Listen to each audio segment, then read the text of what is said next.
नमो अरिहन्ताणं नमो सिद्धाणं नमो आयर्याणं नमो उवज्जायाणं नमो Louis सब्दसाहुणं ईसु पञ्चनमुक्कारो शब्दभावपणासनो मङ्गलाणं च सब्देसिं पठमं हवै मङ्गलम् मङ्गलं भगवान् वीरो मङ्गलं गौतम प्रभु मङ्गलं स्थूलिभद्राद्या जैन धर्मोस्तु मंगलम। अंगूठी अमृत वसे लब्धितणा भंडार श्री गुरु गौतम स्मरिये वांछित फल दाता। जिपाद देवेंद्र सूरी महाराजा द्वारा विरचित प्रथम कर्म ग्रंथ कर्म विपाक। यह ग्रंथ में मूल 8 कर्म में प्रथम कर्म ज्ञानावरणीय और ज्ञानावरणी कर्म के मुख्य 5 भेद मति ज्ञानावरणीय, श्रुत ज्ञानावरणीय, अवधि ज्ञानावरणीय, मनः ज्ञानावरणीय और केवल ज्ञानावरणीय। दूसरा दर्शनावणी कर्म जिसके 9 भेद चक्षु दर्शनावरणीय, अचक्षु दर्शनावरणीय, अवधि दर्शनावरणीय, केवल दर्शनावरणीय, निद्रा दर्शनावरणीय, निद्रा निद्रा दर्शनावरणीय, प्रचला दर्शनावरणीय, प्रचला प्रचला दर्शनावरणीय, थिणग्धि दर्शनावरणीय। तीसरा वेदनीय कर्म 2 भेद साता वेदनीय, असाता वेदनीय। चौथा मोहनीय कर्म मुख्य 2 भेद दर्शन मोहनीय, चारित्र मोहनी। दर्शन मोहनी के 3 भेद और चारित्र मोहनी के 25। इस तरह 28 भेद मोहनी कर्म। दर्शन मोहनी के 3 भेद मिथ्यात्व मोहनीय, मिश्र मोहनीय एवं सम्यक्त मोहनीय। दर्शन यानी श्रद्धा रुचि तत्व के ऊपर, मिथ्यात्व रुचि को तोड़कर अरुचि पैदा करता है, मिश्र अरुचि नहीं है किंतु रुचि नहीं रहने देता है, सम्यक तो मोहनीय रुचि है किंतु जितनी होनी चाहिए उतनी निर्मल रुचि नहीं। चारित्र मोहनीय 25 प्रकार से जिसके मुख्य 2 प्रकार कसाय और नौ कसाय।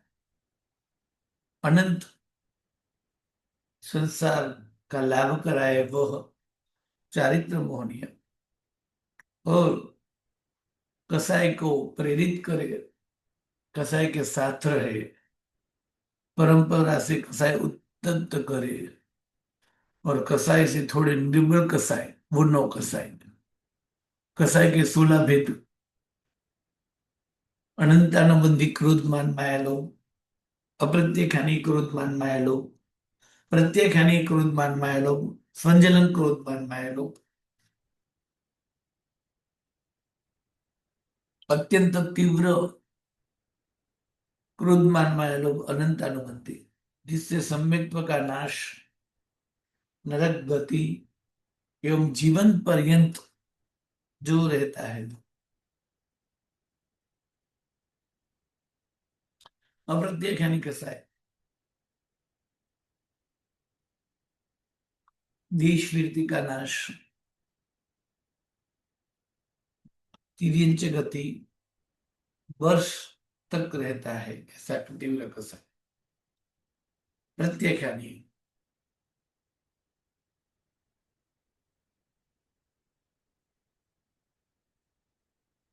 मनुष्य गति, सर्वव्यक्ति का नाश और 4 महीने तक जो रहता है। स्वंजन।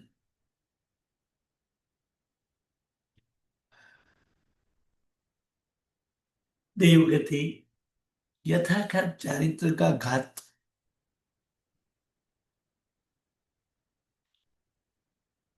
और 15 दिन तक रहता है। यहाँ इसका काल 15 दिन, 4 महीने, 1 वर्ष और यावत जीवन बताए, और सिर्फ कसाई की तीव्रता मंदता दिखाने के लिए है। वैसे ही देवगति, मनुष्य गति, त्रिनेत्र गति और नरक गति बताई, वो भी उन कसाई की तीव्र मंदता के लिए है। किंतु यह कसाई का उदय होता है तो जो गुण का नाश कहा वो वास्तविक है। उसमें 4 प्रकार के क्रोध के उदाहरण देते हुए कहा, दरार, क्रोध दरार ला देता है। संजलन क्रोध पानी में आई हुई दरार की तरह, प्रत्याख्यानी क्रोध रेत में हुई दरार की तरह, अप्रत्याख्यानी क्रोध गीली मिट्टी में दरार की तरह, और अनंतानुबंधी क्रोध पर्वत की शिला में आई दरार की तरह। मान संजलन मान नेत्रलता की तरह, यानी नेत्र की सोटी की तरह,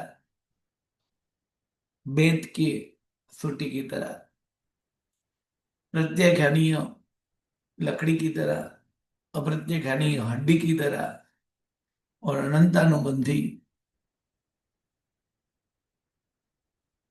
तो पत्थर के स्तंभ की तरह। माया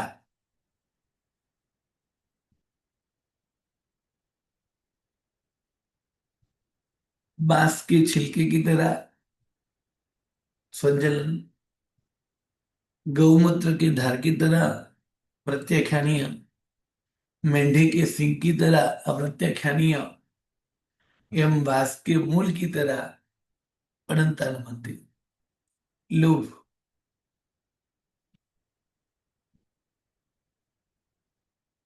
हल्दी के दाग रंग जैसा, संजलन काजल के दाग जैसा, प्रत्याख्यानीय की मली के दाग जैसा, अप्रत्याख्यानीय एवं मजिठ जैसा, अनंतानुबंधी।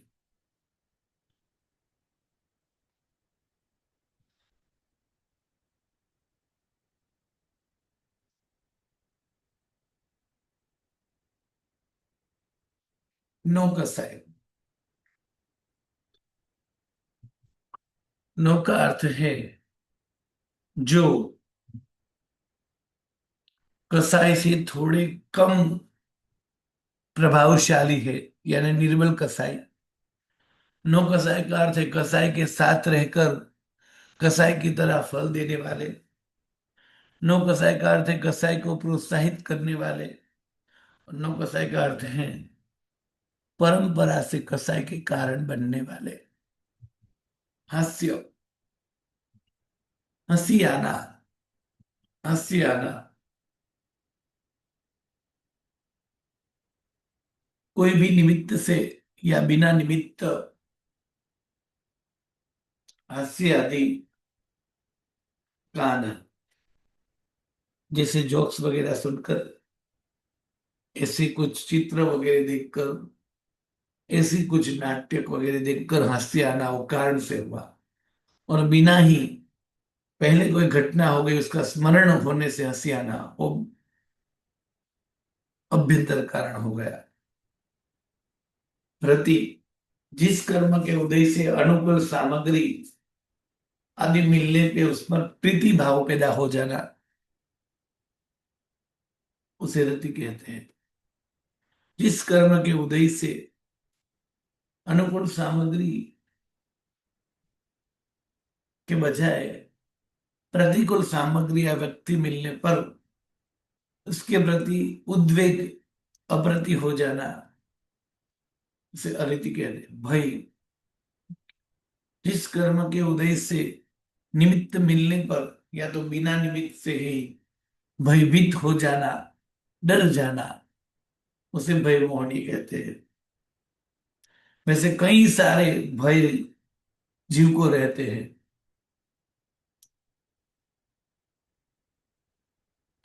उसमें सभी प्रकार के भय की बात करते हुए सात मुख्य भय बताए। इहलोक भय, यानी मनुष्य को मनुष्य का भय। परलोक भय, यानी मनुष्य को देव, पशु आदि का भय। चोरी का भय, अकस्मात का भय, आजीविका का भय, मृत्यु का भय और अपयश का भय। शोक, जिस कर्म के उदय से निमित्त मिलने पर या तो बिना निमित्त ही अत्यंत उदास हो जाना, शोक में आ जाना, आक्रंदन करना, रोना आदि, नाराज आदि हो जाना, वो। जुगुप्सा, जिस कर्म के उदय से कुछ भी विभिन्न से आदि पदार्थ आदि देखकर घृणा होना,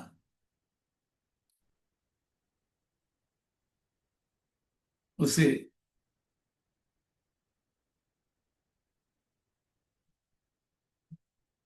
जुगुप्सा कहेंगे। नौकसाय मोहनीय, कर्म के उदय से जीव का स्थिर नाम का जो गुण है उसका नाश होता है, क्योंकि ये सभी कसाय मन में चंचलता पैदा करते हैं।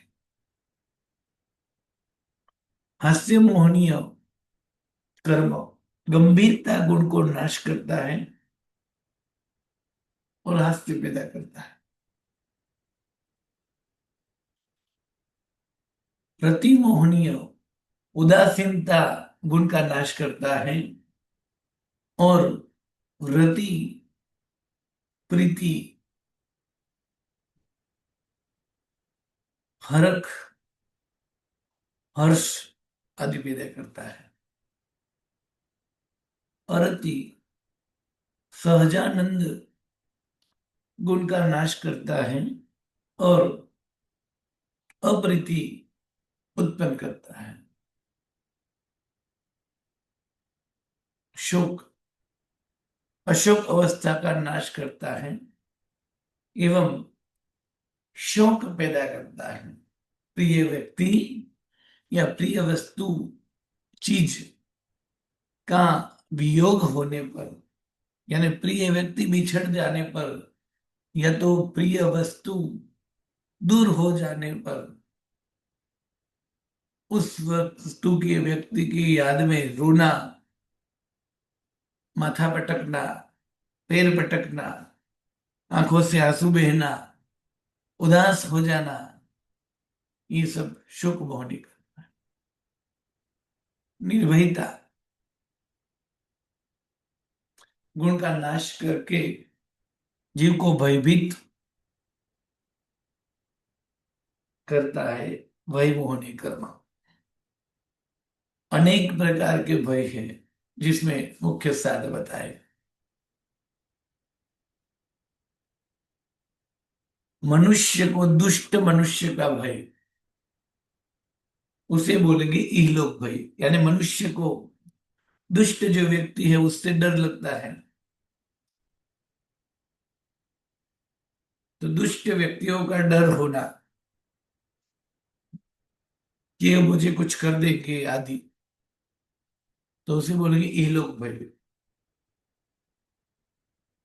मनुष्यों को पशु से, नरक से, देवताओं से आदि से भय लगना, वो है परलोक भय। जीव को कोई मेरा धन आदि चुरा लेगा, चोरी कर लेगा, लूट लेगा, चोरी लूट आदि का भय, उससे कहते हैं आदान भय। अकस्मात भय, यानी अचानक एक्सीडेंट आदि होगा, अग्नि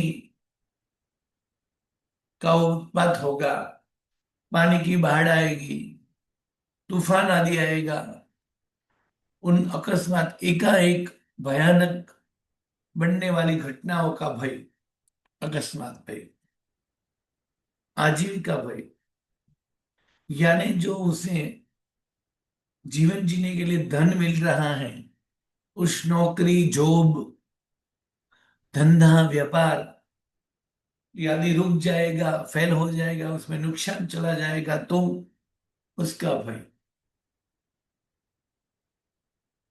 मृत्यु का भय, अर्थात अचानक हार्ट फेल हो जाएगा, तो बीमारी आई तो मैं मर जाऊंगा, तो यानी मरने का भय, मृत्यु का भय।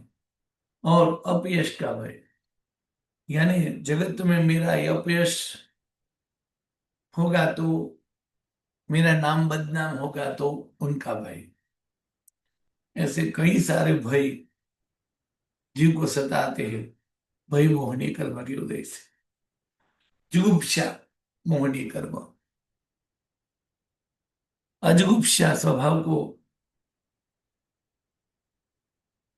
दूर करके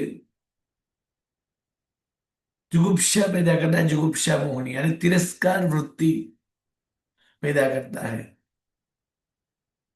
जैसे दुर्गंधि आदि पदार्थ देकर सुख आना वगैरह जुगुप्सा मोहनी कर्म है।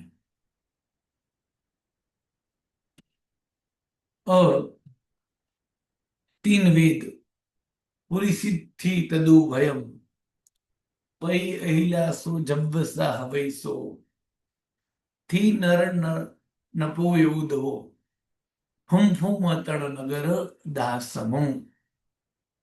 स्त्रीवेद, पुरुष वेद और नपुंसक वेद। यहाँ वेद दो प्रकार से, द्रव्य वेद और भाव वेद। द्रव्य वेद की प्राप्ति नाम कर्म के उदय से होती है, और भाव वेद का कारण मोहनीय कर्म है। द्रव्य वेद का अर्थ है शरीर की आकृति मिलना, शरीर के अंगोपांग मिलना, जैसे पुरुष के सभी अंग, पुरुष का शरीर प्राप्त होना, वो द्रव्य पुरुष वेद है। स्त्री के अंग, स्त्री का शरीर प्राप्त होना, वो स्त्री वेद है, द्रव्य स्त्री वेद। और दोनों का मिश्र वाला शरीर प्राप्त होना, वो नपुंसक वेद द्रव्य से है।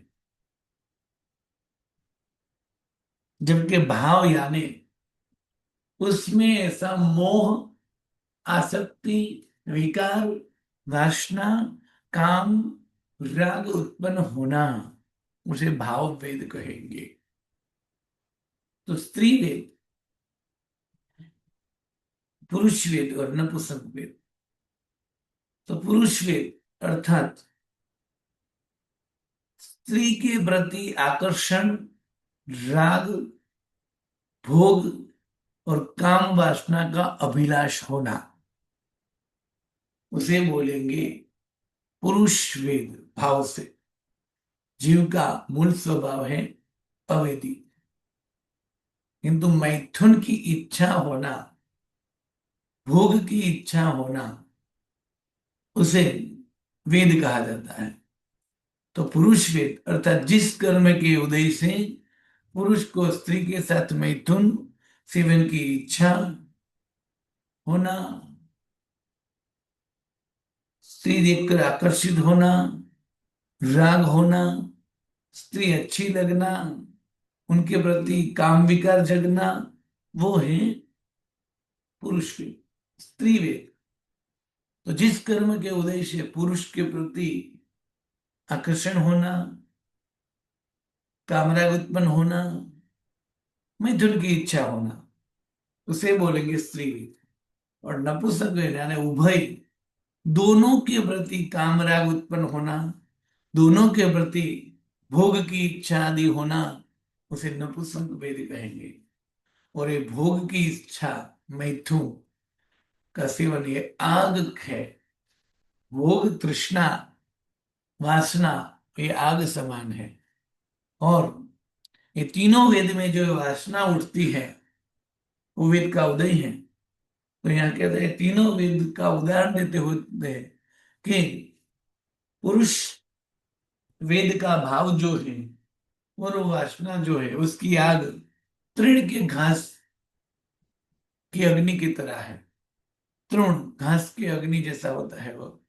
जैसे सूखा घास में अग्नि तुरंत लगती है और तुरंत सूखा घास जल भी जाता है और राख हो जाता है, उसी तरह पुरुष वेद की आग जो है वो जल्दी उत्पन्न होती है और तुरंत शांत भी हो जाती है। स्त्री वेद छाने गोबर के कंडे, बकरी की लिंडी के कंडे जो बने होते हैं उनको जलाने की तरह, तो वो जलने में देर लगती है और बुझने में भी देर लगती है। ऐसे वासना। और नपुंसक वेद की आग तो नगरदाह समान, यानी पूरा नगर जब जलता है और कई दिनों तक, महीनों तक जो आग नहीं बुझती, ऐसी दावानल की आग जैसी आग वो नपुंसक वेद की आग। इस तरह मोहनीय कर्म के 28 वेद की बात कही। अब पांचवा नंबर का आयुष्य कर्म। और आयुष्य कर्म की विचारणा करते हुए बताया कि जो आयुष्य कर्म है वो मुख्य 4 प्रकार से है। और ये आयुष्य कर्म जो है वो हड्डी शरीर सम, यानी बेड़ी तुल्य है। वो 4 प्रकार के आयुष्य की विचारणा अब आगे के पाठ में करेंगे। उससे पहले प्रश्न, हाँ बोलिए, 1 बाय 1 प्रश्न। बोलिए प्रश्न। जी, कल के प्रश्न का उत्तर परसों जो प्रश्न किए थे हमने। हाँ बोलिए, क्या था प्रश्न? जी, मुझे वो ये गुरुजी जो आप क्रोध पीपीटी मान भेजने माया वाले थे ना लोभ, गुरुजी? हड्डी का प्रश्न था जूली जी का कि हड्डी हाँ, कैसे मुड़ेगी। फिर वही से। क्रोध मान माया लोभ में जो अप्रत्यक्ष हानि बताया था ना, ये अहंकार हड्डी के समान है। हम्म। तो गुरुजी हड्डी के समान कैसे हुआ कि हड्डी को मोड़ना कठिन है? तो मतलब हड्डी मुड़ती है क्या? एक तो ये क्वेश्चन। बराबर। और अप्रत्यक्ष माया में भी सेम यही था कि भेड़ के सींग के समान, भेड़ की सींग की वक्रता को दूर करना कठिन है। हाँ कठिन है, परंतु क्या वो चेंज होता है, ये भी बराबर। समझना था। तो जो ये पहले तो जो ये उदाहरण है वो सिर्फ उस कसाई की मात्रा, यानी उस कसाई के अधिकतम दिखाने के लिए है। तो कि जी गुरु जी। हड्डी जो है वो मुड़ती है, तो कि हाँ मुड़ती है, किंतु बहुत देर लगता है। देखिए, अच्छा। कई सारे व्यक्ति जब जन्म लेते हैं तब ये सीधे होते हैं, सीधे होते से जी फिर वो हर रोज बरसों तक ऐसे ही टेढ़े बैठे रहेंगे, तो उसकी जो करोड़ रज्जु यानी पीठ की जो हड्डी है ना, नींव की हड्डी, जी, कुबड़ी बन जाती है तो वो। धीरे धीरे मुड़ जाती है, मतलब हड्डी मुड़ सकती अच्छा। हाँ है, जी किंतु गुरु जी, ध्यान है। बहुत टाइम लगता है। और ये जी उदाहरण जो है वो यही बताता है कि उस कसाई में जितना समझाने में टाइम लगता है उससे भी ज्यादा इसमें टाइम लगता है। ये मुख्य उसका भाव है, क्योंकि हड्डी भी जी कई प्रयास से मोड़ सकते हैं। जी, और बहुत पत्थर के कठिनाई से ये अहंकार जाता है, ये हाँ, अप्रत्यक्ष हानि मान। बहुत प्रयत्न के बाद पत्थर के स्तंभ की बात कही, तो पत्थर के स्तंभ का उदाहरण भी इसलिए दिया कि ये कसाई जो है वो कभी कभी इतना गहरा और इतना गाढ़ा होता है कि व्यक्ति अपना जीवन पूरा कर देता है किंतु झुक नहीं सकता है। कई जी, बार वो कहते मान नहीं जाता, वो अहंकार नहीं जाता है हैं कि उसका। झुकूंगा नहीं, ऐसा होता तो है। एक इंसान किसी बात का अहंकार रख ले और वह जीवन पर्यंत, और फिर उसको मृत्यु को आजीवन प्राप्त हो पर्यंत जाए, तो रखे, वो अनंतानुबंधी हो जाता है। इसे अनंतानुबंधी, जो कि फिर भी अनंतानुबंधी कसाई भी कई जीवों को समझाने पर निकल भी जाता है। अच्छा, किंतु ये वही मैं यही पूछने, नेक्स्ट क्वेश्चन यही था गुरुजी ज्यादा मेरा, पर कि अनंता ना बंधी पत्थर के जाता है। स्तंभ टूट जाते हैं। तो ऐसा जी गाढ़ा अभिमान वाला जीव ये अनंतानुबंध निर्णय वाला जीव है। और ये उदाहरणों से जो टाइम दिया कि नहीं ये जाएगा, हाँ समझने के नहीं लिए। जाएगा, कि जाता ही नहीं होता, तो जीव का विकास कैसे होगा? तो कि तब उस समय वो जो अहंकार होता है, वो ये कहने के लिए तैयार हो जाता है कि मैं मर जाऊंगा लेकिन मान नहीं छोड़ूंगा। तो ये जो है जी वो अनंतानंद है। उसी प्रकार जी। और विधि के सिंह जो है, हाँ, उसके भी मोड़ यानी माया वाले जो हैं वो सीधे नहीं टेढ़े मेढ़े होते हैं। तो यहाँ टेढ़े मेढ़े का उदाहरण दिया कि ये इसकी जो टेढ़ापन है वो तुरंत ऐसे दो हाथों से खींचोगे तो मिट जाएगी। तो इसमें मेढ़ के सींग को भी जो है ना, वो जो सीधे करना कठिन है। किंतु समझो कि कोई मेढ़ का सींग ऐसा ही होता है, तब पहले से वो सींग जब तैयार होता है तो उसको पहले से बरसों तक उसे बांध रखो। इसी इसी मेढे सिंह को यहाँ से सिंह शुरू होगा तो वो ऐसे वक्र ही होगा। किंतु यहाँ से कोई सिंह शुरू हुआ तो यहाँ पर उसको पूरे पहले से ऐसे लोखंड की पट्टी सीधी लगा दो तो उसका सिंह सीधे बढ़ेगा, किंतु वक्रता नहीं। जी मतलब कि जी हो सकता है किंतु बहुत मुश्किल के बाद हो सकता जी है। और ये जी। जो बहुत कठिनाई से होगा वो अप्रत्याख्यान। और अनंतानुबंधी, मुझे लगता था कि अनंतानुबंधी कभी जाता ही नहीं, परंतु हाँ किसी के समझाने पे जा भी सकता है। जा भी सकता है, ये भी बात किंतु ये है। उससे गहरा है, ये बताने के जी लिए बहुत ये है। उदाहरण दिया है। जी गुरु जी और धन्यवाद। यहाँ जैसे ये बांस जो है, ये बांस के जो मूल होते हैं उसका टेढ़ापन जी कभी जाता ही नहीं है। और जी कभी नहीं बार जाता। सूख जाए फिर भी उसके मूल के टेढ़ापन नहीं जाएगा। और इसको बांस के मूल को जलाएंगे ना तो उसकी जो राख होगी उसमें भी यही आकृति होगी, फिर उस राख को छुएंगे तो वो टूट जाएगी, किंतु उसकी आकृति भी इसकी अच्छा। तरह उसकी राख होगी टेढ़े अच्छा। पे। जी गुरु जी। हाँ बोलिए, प्रश्न आगे। गुरु जी पीपीटी एक बार भेज देना गुरु जी, पीपीटी से बहुत हेल्प मिलती है। हाँ ठीक है। हाँ जी, गुरुजी, हेमांगी बेन। मेरा क्वेश्चन ये था हम्म। कि जैसे भगवान को देख के भी हमको स्माइल आ जाती है ना, मंदिर जाते हैं तो उस टाइम कौन सा कर्म बांधते हैं? जैसे हमने अभी पढ़ा कि ऐसे ही हंसने से तो हास्य मोहनीय कर्म बनता है, हम्म, बराबर। लेकिन महात्मा को देख के हमको ऐसे ही स्माइल आ जाता है ना, कि बराबर। धन्य है ना, ऐसे करके बहुमान से। हम्म। तो कहते हैं कि कैसी भी हंसी, कोई भी कारण की हंसी, वो हंसी आने से, मुस्कुराने से, या तो मलपने से, आ, वो कर्म का बंध होता है। मतलब कि हास्य करने से हास्य मोहनी कर्म का तो बंध होता ही है, साथ में नौ कसाई जो छह है, छह के छह का बंध हो सकता है, जिसमें तीन वेदों को बात करूं। अब हास्य मोहिनी की बात करते हुए क्या कहता हूं, हास्य मोहिनी का जब उदय होता है, अब हास्य मोहिनी का बंध कैसे होता है? तो हास्य आदि करने से। ठीक है। अब हास्य मोहिनी के उदय पर क्या होगा? तो कि जीव को हंसी आएगी, यानी उसको मुस्कुराने का मन होगा, वो मुस्कुराएगा आदि। ठीक है।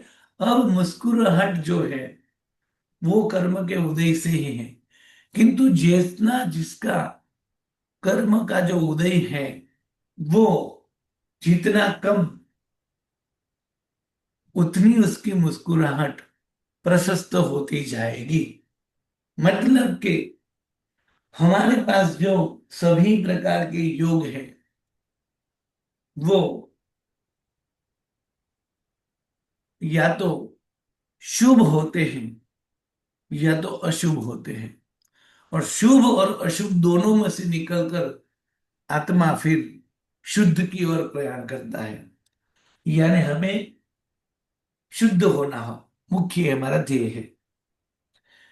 किंतु पहला ध्येय ये है कि अशुभ में से मुक्ति पाना, अशुभ में से मुक्ति पाकर शुभ में आना, और अंत में शुभ जिसे कहते हैं वो भी छोड़कर शुद्ध दशा में आना। यानी शुद्ध दशा का अर्थ है मोहनी कर्म का बिल्कुल उदय नहीं होना। वो अब जी। किसी को गिरते देखते मुस्कुराना, किसी का कत्ल करके कातिल की तरह मुस्कुराना, वो भयंकर कर्म का बंध और अशुभ कर्म का बंध कराता है। जबकि सदगुरु को देखकर आनंद आना, वो मोहनीय कर्म का क्षयोक्षम माना जाएगा। उसी तरह परमात्मा को देखकर आनंद आ जाना और सहज ही मुस्कुराहट आ जाना, वो भी एक गुण माना जाएगा। किंतु कब तक? तो कि जब तक हम भरत क्षेत्र में है तब तक। अर्थात अभी प्रभु को देखकर मुस्कुराहट आती है तो उसमें कोई बाधा नहीं है। किंतु जानबूझकर ये करना नहीं है। यदि अपने आप आनंद से प्रभु को देखकर वैसा लगे कि प्रभु ही मेरे प्रिय हैं और मुझे प्रिय मिल गए, उस तरह से यदि परमात्मा को देखकर मुस्कुराना आ जाए, मलकाट आ जाए, मुस्कान आ जाए, तो उसे बोलेंगे, कसाई तो बोलेंगे ही, किंतु उसको बोलेंगे प्रशस्त कसाई। तो उससे कर्म बंद होगा? तो क्या होगा? क्या कौन सा कर्म बंद हो सकता है? तो क्या हास्य मोहनी तो होगा ही। किंतु यदि परमात्मा को देखकर मुस्कुराने का मन होता है, वास्तव में, हाँ, सिर्फ देखा देखी के लिए नहीं, वास्तव में सदगुरु को देखकर, परमात्मा को देखकर हमारे अंतर से ही ऐसे ही मुस्कुराहट आदि निकल जाती है और हमें आनंद आ जाता है। हम एकदम हर्ष में आ जाते हैं। फिर भी हर्ष, मुस्कुराना, वो भाव जो है वो विभाव दशा है, क्योंकि स्वभाव दशा हमारी ये है ही नहीं। एक दिन वो भी छोड़ना है। किंतु अब ये होगा तो क्या होगा? तो कहते हैं क्रोध, मान, माया, लोभ, हास्य, रति, अरति, भय, शोक आदि कुछ भी आए और उनके पीछे का कारण यदि शासन है, सदगुरु है, भगवान है, तो जो मोहनी कर्म का बंद होगा, वो हास्य मोहनी कर्म का तो बंद होगा ही। जो आत्मा को फिर बंद करता भविष्य में नहीं बनेगा, इतना कातिल नहीं कर्म होगा। और दूसरे नंबर पे प्रशस्त कसाय तीर्थंकर नाम कर्म का बंध का कारण बनता है। जैसे जो होवे मुझ शक्ति ईसी, सभी जीव करु शासन रसी। ये भावना जो है वो क्या है? सभी जीवों को मैं शासन का रसिक बना दूं। यानी वो शासन के प्रति की रति है, शासन प्रति का राग है। उसी तरह शासन में कोई आपत्ति आ गई और हम कुछ नहीं कर पाए, तो अरे मेरा जीवन व्यर्थ है, मैं कुछ नहीं कर पाता हूं शासन के लिए, और शासन के लिए आंसू आना और शोक आ जाना, तो वो क्या है? प्रशस्त कसाय है। यानी अत्यंत शुभ और प्रशस्त कसाई या नौ कसाई, तीर्थंकर, गणधर आदि नाम कर्म का बंध भी होता है। किंतु वास्तव में हो तो, हाँ बोलिए। તો ગુરુજી, ભગવાનને પછી આઈ લવ યુ કહેવાય કે ન કહેવાય? ભગવાન સિવાય કોઈને ન કહેવાય. જી. હા, શું કીધું? ભગવાન સિવાય કોઈને કહેવાય, એનો મતલબ કે ભગવાનને જ કહેવાય એમ. જી. હા, હા, બોલો વિદ્યાબેન. जी प्रणाम पंडित जी। हाँ. आ, वो एक दिन आपने प्रश्नोत्तरी पूछा था ना, तो उसमें ही पूछा था ये प्रश्न। ये हम्म. दर्शनावर्ण कर्म में प्रश्न ये था कि दर्शनावर्ण कर्म में अवधि ज्ञान से पहले अवधि दर्शन होता है, फिर अवधि ज्ञान होता है, लेकिन केवल दर्शनावली में केवल ज्ञान पहले होता है, फिर केवल दर्शन होता है, ऐसा क्यों? बराबर है.